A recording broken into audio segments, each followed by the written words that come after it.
হঠাৎই দুর্ঘটনা নাকি গাফিলতিতে মৃত্যু?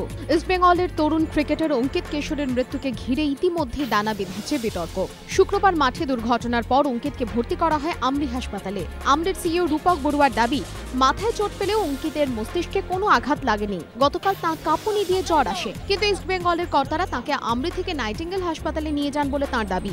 নাইটিঙ্গেলে অঙ্কিতকে আইসিইউতে রাখা হয় বলে জানিয়েছেন তাঁর বাবা। আজ সকালে হঠাৎই হৃদরোগে আক্রান্ত হয়ে মৃত্যু হয় অঙ্কিতের। নাইটিঙ্গেলের চিকিৎসকরা জানিয়েছেন, আশঙ্কাজনক অবস্থায় তাকে নিয়ে আসা হয়। মস্তিষ্কে রক্তক্ষরণও হচ্ছিল। প্রশ্ন উঠছে, আশঙ্কাজনক অবস্থা সত্ত্বেও কেন অন্য হাসপাতালে সরানো হলো অঙ্কিতকে?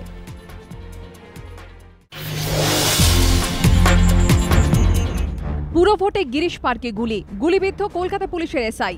হাসপাতালে যখন মৃত্যুর সঙ্গে পাঞ্জা লড়ছেন জগন্নাথ মণ্ডল, তখন তাঁর সতীর্থদের অনেকে নেট দুনিয়ায় প্রকাশ করলেন নিজেদের ক্ষোভ। আনন্দবাজার পত্রিকায় প্রকাশিত হয়েছে এই খবর। শনিবার সন্ধ্যে 7:30 গিরিশ পার্কে সাব ইন্সপেক্টর জগন্নাথ মণ্ডল গুলিবিদ্ধ হওয়ার পর 3 ঘন্টা কেটে গিয়েছে। ফেসবুক ওয়ালে পোস্ট করলেন বন্দর এলাকার ওসি। লিখলেন, পুলিশই কেন সবসময় সব রাজনৈতিক দলের শিকার হবে?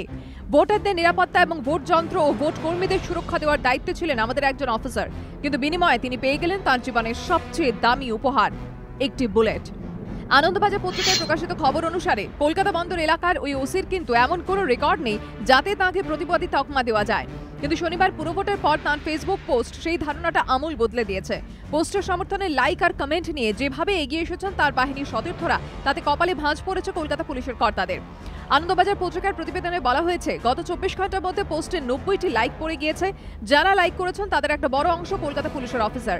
পোস্টের নিচে চোখা মন্তব্য করেছেন 47 জন। তাদের মধ্যে পুলিশ আধিকারিকের সংখ্যা কম নয়। আনন্দবাজার পত্রিকায় প্রকাশিত খবর অনুযায়ী ফেসবুকে তারা লিখেছেন, মনে হয় ফালতু প্রশিক্ষণ নিয়েছে, লজ্জা লাগে, ঘেন্না হয় নিজের ওপরে।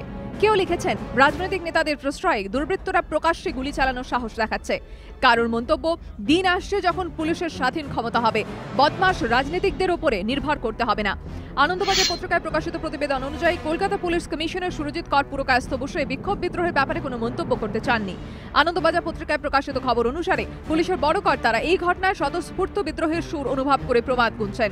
স্বীকার করতে বাধ্য হচ্ছেন যে পরিস্থিতি তেমন ভালো ঠেকছে না। 2 বছর আগে গার্ডেন রেঞ্জে এসআই তাপস চৌধুরী নিহত হওয়ার পরেও একই রকম ক্ষোভ জেগেছিল পুলিশের মধ্যে। এবার তার চেয়েও বেশি ক্ষিপ্ত পুলিশ বাহিনী। শুটিং থেকে দিন কয়েকের জন্য ছুটি নিচ্ছেন অমিতাভ বচ্চন। এই অবসরটুকু তিনি আর কারো সঙ্গে নয়, কাটাতে চান নাতনি আরাধ্যার সঙ্গে।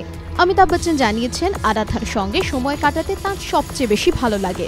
আরাধ্যার গল্প শুনেই ঘন্টার পর ঘন্টা সময় কেটে যায় তাঁর। এই মুহূর্তে অমিতাভ নতুন ছবি বা বিজ্ঞাপনের কাজ শুরু করতে চাইছেন না।